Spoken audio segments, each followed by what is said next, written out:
Because I cannot be in my purpose if you're not in your purpose. That's the Oh. thing we have to remember. So you got to believe, you got to trust, and you got to walk it out. I love it. I love it. Don't I stop. love Get it. Get it. That's awesome. Oh.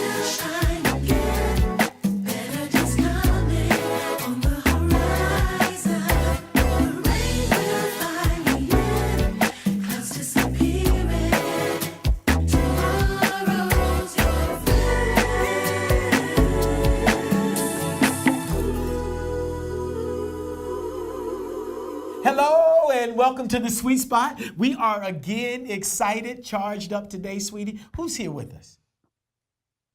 Let's see. Dr. Renee Sunday? Sunday, that's right. Not ice cream Sunday, not church on Sunday, but Dr. Renee Sunday. Someone who really has, I think, lifted the energy of all of our listeners. And this is the second part. This is part 2. And so, Dr. Renee, we're so glad to have you back. Welcome to the show. Thank you so much. All right, excellent, excellent. Now, last show, you shared a little bit with us about some of the challenges that you're going through. And we want to start there today, maybe just in a little bit more detail, talking about some of the things that you had to work through and what became of that, what those, how that pain pushed you through, as you say, to your purpose. Yeah, that's a powerful question. And first of all, I think the most major one was when my mom had breast cancer. I was at the end of my fellowship in anesthesia. So, at the end of your training, you want to get a job. But I knew I needed to be in Birmingham, Alabama. And so pretty much I just dropped everything pretty much in Tampa, Florida. And I went back to Birmingham, Alabama. The grateful thing, she didn't have to have chemotherapy, but she did have to have radiation for 6 weeks. I mean, that's a long time. And she had to also, all the doctor's appointment, all these things, we had to make sure she was eating. And so we had to be there to motivate and inspire her to keep moving forward. She's a strong Black lady, That's she's awesome. very strong. But, when things like that affect your body, you have to have your support and the most, of course, God, but of course your family to be around you. So pretty much I stopped everything. Now I have to be totally, keep what the kids say, keep it 100. Keep it 100. Think about this. In residency, they do pay the physicians, not what we make when we out in practice, but with me not doing anything for almost 9 months, I had to get a job. All right. And think about a physician. We actually, I don't know if people really realize, we have to be certified, number one. And then number two, we actually have to have a license in that particular state. So that means I have to apply for a license in Alabama. Guess what? It takes at that time, about 6 months. Wow. So what am I going to do for 6 months? I can't practice, without it. So actually what I did, I went to a temporary service. And lo and behold, what I saw was a hospice care center. Wow. Were looking for an administrative assistant. So pretty much, people call secretary, but now we use administrative assistant. So it was so funny. The lady interviewed me and she said, "Well, can I call you Dr. Sunday?" I said, "You can, but it's probably not gonna be good. Just call me Renee." But it was so amazing because I had an opportunity. I mean, really. We don't realize what our administrative assistant or our virtual assistant does. I mean, the people behind the scene keeps you together. So I learned so many computer skills. I learned how to actually talk highly of my clients. I was able to be that liaison between the hospitals, the patients, and the physicians.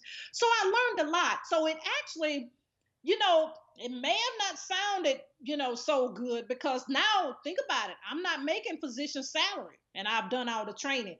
I'm just, I can't remember how much I made, but my first check, I framed it. Yes. Because really, that was my first time really working versus working in high school. But it really humbled me, number one. It really had my compassion to a whole nother level because I was able to see firsthand what families and what patients go through when they actually up on a hospice care. Right. So it was it was amazing. It was very humbling, and I can tell you that my parents, we bond together, and we survived. We took care of it. My mom, gracefully, she's over 20 years out. Close to Amen. 20 years cancer free. So we're very grateful for that. But I think that Amen. was the major at my younger age, the biggest, thing, if you want to put them in categories of Right. biggest concern or struggle or trial or tribulation. But, my mom used to always say, don't think it won't happen to you. So, of course, Amen. something other major came in our life about 5 years ago. My brother passed, and the thing that was so ironic, that's why you don't take nothing for granted. He didn't go to college right after, like me and my sister.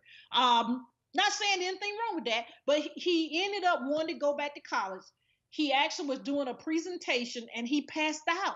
Mm. I mean, what we call in the medical field cardiac arrest. His heart just stopped. Wow. And I'm like, oh my, and so I was actually out of town. And they called and told me that he was in the hospital. But the way things happened, he actually didn't survive it. He had what's called a ruptured abdominal aneurysm. What that is, in a nutshell, is if you think about a hose, a water hose, Mm-hmm. his blood pressure got so high that it eventually it burst because of high blood pressure. Wow. So anyway, the thing but my cousin, he's a minister. He said it so wonderfully when we were actually talking to the staff, because they wanted to take him off life support, that my brother has done what he was on the earth to do. And that's kind of hard for a family to accept. But my mom, again, the strong lady, was the first one to say, well, let me just go and say goodbye. I was very fortunate that I got in town, and he squeezed my hand. And, of course, you don't know when they actually go on to heaven, or, transfer, or, whatever the case may, that transition, if you will. But that actually was a big adjustment in our family. I mean, he was only 37 at the time. And you know how that is with a mother and a father. You never think that you're going to actually bury your kid. You want it to be the other way around. But again, the same thing. It's just so interesting how things work and how God worked things out. The same thing we did when she had breast cancer, we did it again. We bonded together. We kept God first. And we just took one day at a time. Let me just be real. I'm not going to say that we smiled every day. Right. It was days that we cried and days that we was like, okay, what's really going on, Lord? But the thing about it is you have to keep moving forward. And again, as we said earlier, that pain is going to push you, no matter if you want it or not, it's going to push you on into your purpose and destiny in life.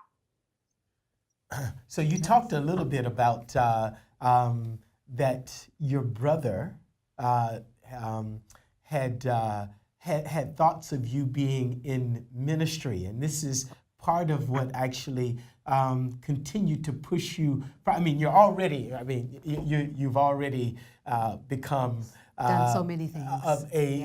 The valedictorian in a situation where all the statistics were against you. Then you went on to graduate from university. Then you went to med school, and then you became an anesthesiologist. So not to say that you already aren't in your purpose, but God still, you say, had a greater purpose for you. And after your brother passed, you got some information to suggest that he was maybe thinking that being in the pulpit was something that was in your future. Yes, and it's so funny. Growing up, again, certain things happen in the South. One thing you don't do is play around the pulpit. You don't even go around the front. That's right. Church going on, or when church not going on. That's right. So and you never, you didn't fool around in the pastor's office and that kind of stuff. So really and truly, that if I hate to say it this way, it really blew me, to be honest. I never thought that I would be ministering. I said God has a sense of humor. But if I really be honest with myself and look back, he gave me different clues as I was growing up. And I really thought, and I have to say this, I really thought that God was gonna make me real serious. Mm. You know, I thought I was Okay. gonna be serious, but you know You what? People can't be have told me serious, that Dr. Renee. enjoy. You have too much energy. You have too much Yeah, enthusiasm. people really enjoy the energy, and when I do different exercises and make things funny, they actually remember those. Right. And the whole when you actually in that position of ministering to somebody, I mean, in the church, outside the churches, you want them to remember it so they can transform their thinking or Hmm. transfer eventually their whole life. So I've never thought about being in ministry because you're right.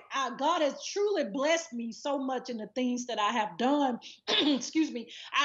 And being an anesthesiologist of an elderly patient told me one day is you allowing patients to get closest. Some of them gonna get to God, and I'm like, Wow. oh my God. I knew I was compassionate and I was part of the healing process that God uses to heal people, but I never put it into that vein of thought when she Right. actually said that. And of course, that put me on a whole nother level of Right. compassion and everything. But I don't take it for granted. Whatever he wants me to do, as the old ministers used to say, he's already equipped you for it. That's right. Now, Dr. Renee, I know that you've written a couple of books, and one I think was written on grief. Now, Mhm. we want to mention these books so that our listeners, if they're interested, they can go where they can find them, the title of the books. But the book that you wrote on grief, did you write that because of what you were going through with your brother? Was that the correlation for writing the book? Was the book written before that or after that? Now, see, this is great for people that needs to write a book. The things that you go through, someone else needs to hear. Hmm. The thing, honestly, this was my part of my grieving process Okay. because a lot of times everybody grieves different. I mean, in my family, of course, I was the one that gained weight. Everybody else lost weight, right? But that was part of my grieving process that I would journal, that I would write things Hmm. out, and actually, and lo and behold, what happened, just real quickly, is I took a class for $24. That's Okay. that's the power in $24. I took a class at community college, and it was about how to publish a book. Just curious, because I hear everybody's writing a book. Wow. Our first assignment was 900 words or something dear to you. And guess Okay. what? I already had that in my journals. I just, changed some things and made it, more presentable for other people to actually read. And lo and behold, the people were just so amazed. Even one lady said that, my mom died 10 years ago. I wish I knew what you had in that book. And she Wow. felt like a new lady. And so, pretty much in a nutshell, it was part of my grieving process. Hmm. But, I'm grateful that, that it has helped people because it's a process and everybody do grieve Right. different. Now, can you tell us the name of both of your books? Because I know you've written two. Can you give our listeners the names of your books and where they can find them? With the first book, actually I got a copy of it. All right. Yeah, show it. Hold Yes. it up. There you go. Is Sunday Grief MD. And the reason that, just in a nutshell, talking from a physician's point of view with Hmm. practical things that you can do in the grieving process. Right. Now that's the first one. Okay. And then there's Manifestations Now. Okay.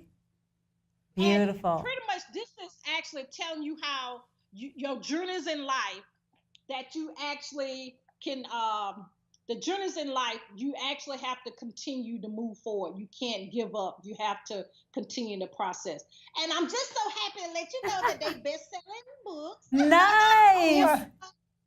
Every- Nice. so So where can our I'm where can our listeners find those again? Can you tell us where we can find them?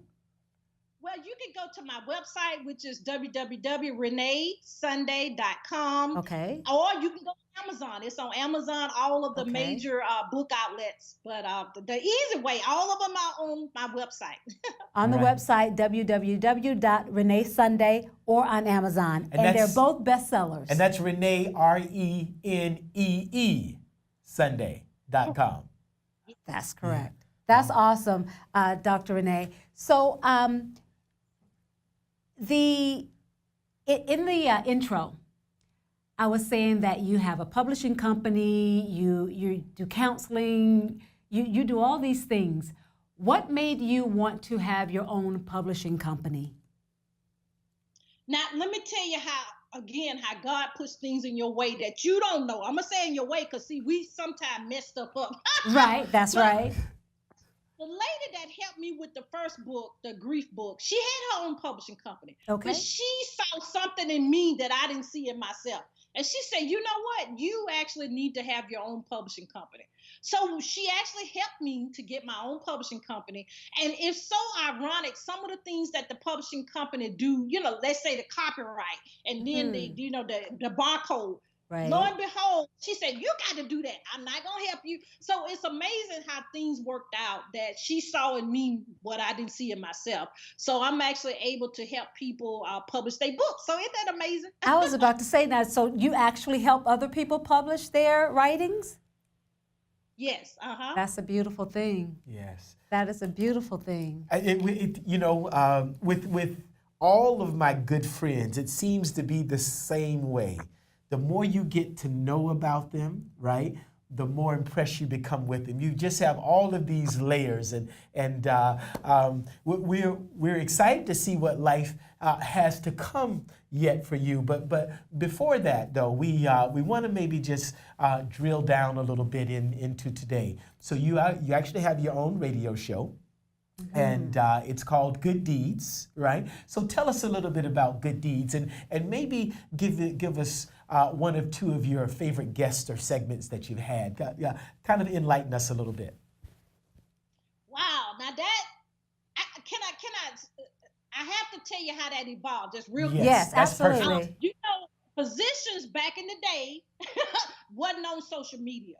I mean, because we can't tell about our patients. We can, but now it's a whole nother different ballgame. So I actually had to get on social media to actually promote my book. Mm-hmm. And with all the posts that I put up, a lady said, you're just so inspirational and motivational. Have you ever thought about being on media? Boom. That's how I end up on media. Wow. So anyway, Good Deeds is actually a motivational, inspirational. Pretty much what we want to do is help people shine their light to the world. And, that's their dream, goals, their purpose, the reason that they were created.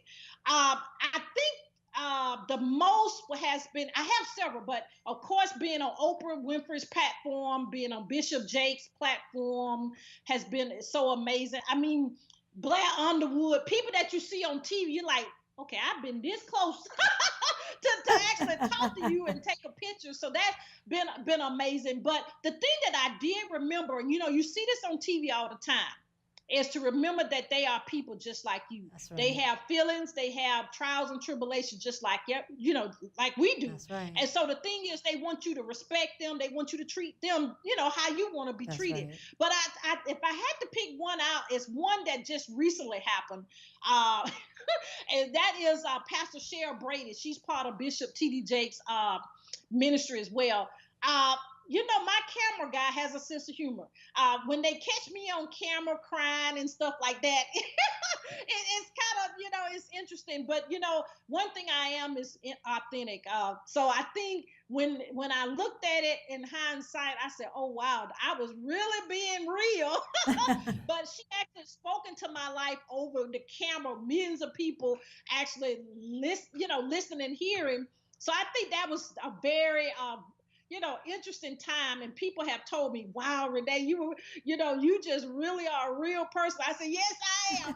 But I really like to help other people so they can actually establish their platform. And that's what we do, is because good deeds happen every second of the day. We just actually have to listen and actually view them, that actually they are affecting our lives. And it actually is helping our life be better. Right.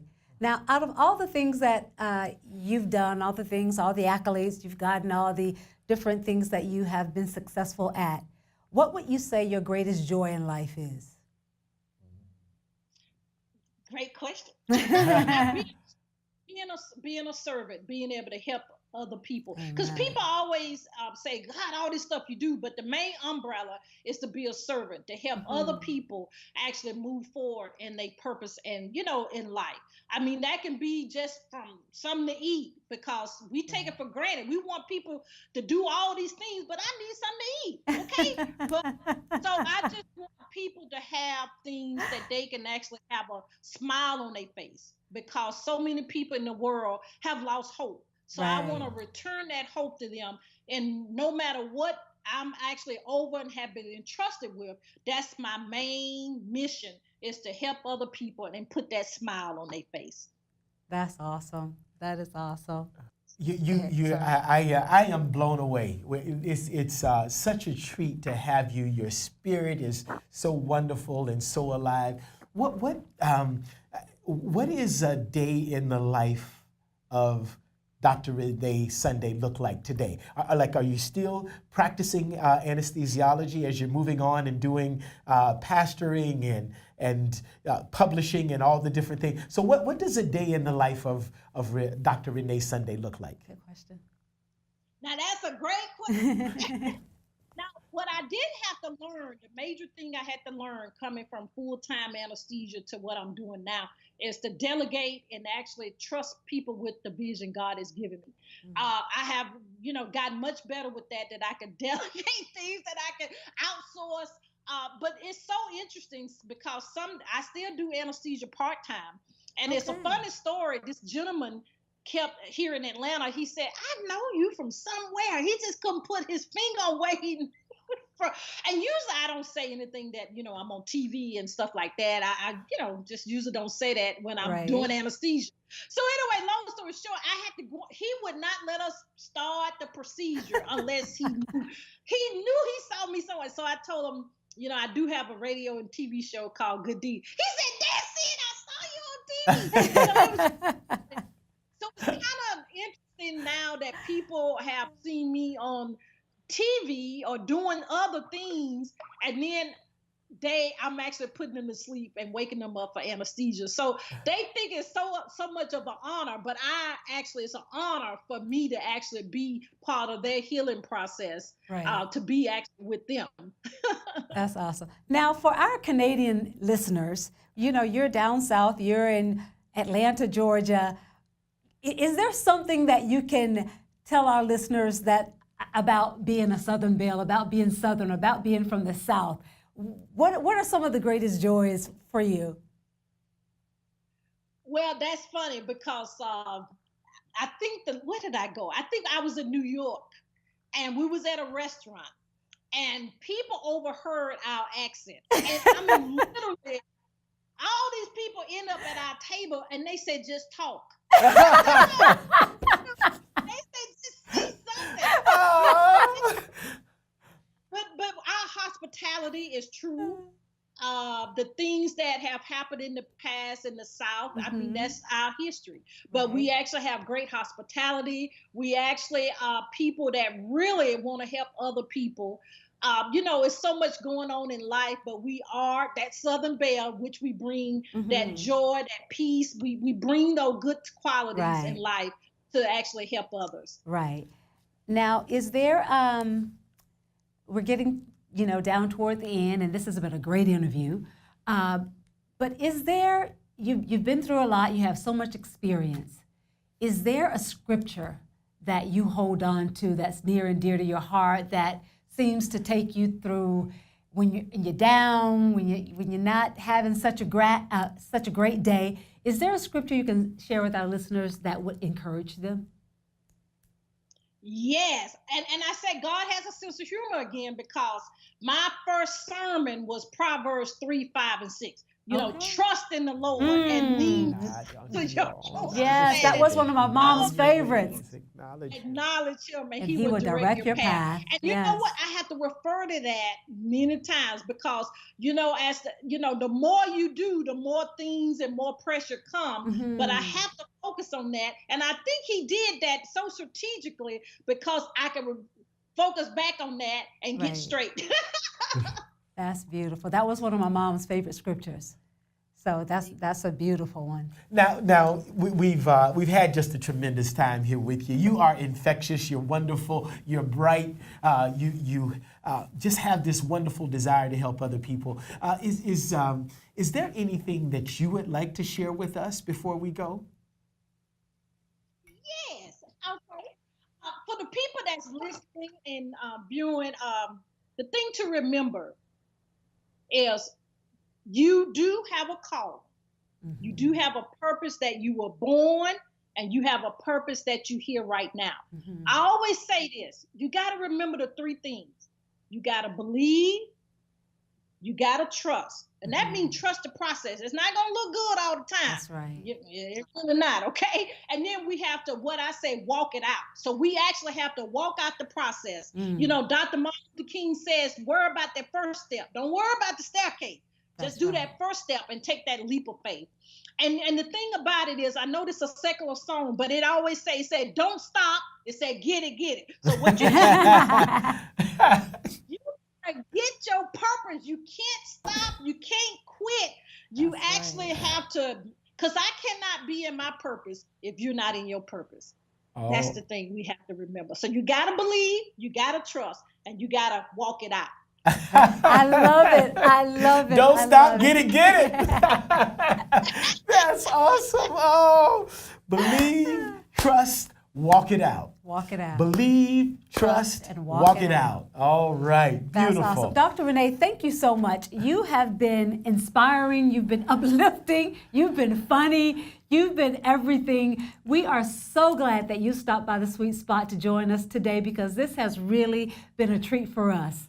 I was talking to my daughter earlier before coming to this interview, and she's been back and forth trying to decide what she wants to do. And, you know, she's going into her third year university. And on the drive home, we were talking about, she was like, Mom, I may want to change my major. I'm not sure, but I'm thinking about maybe, you know, thinking about being a doctor. And I was like, what? Really? Yes. And now that I'm listening to you and I'm hearing this and I'm thinking, wow, you know what? Whatever her heart's desire, you know, she is able to achieve and to do. So this was encouraging for not just me, but I'm sure for many of our listeners today. So thank you. And thank you for inspiring our young women, not just our young Black women, but our young women, period, because it's so encouraging to see a woman to have so many accolades and to be doing so many things, doctor and your publisher and all these things. It's encouraging for girls to see. So thank you for that. Thank you for being a leader.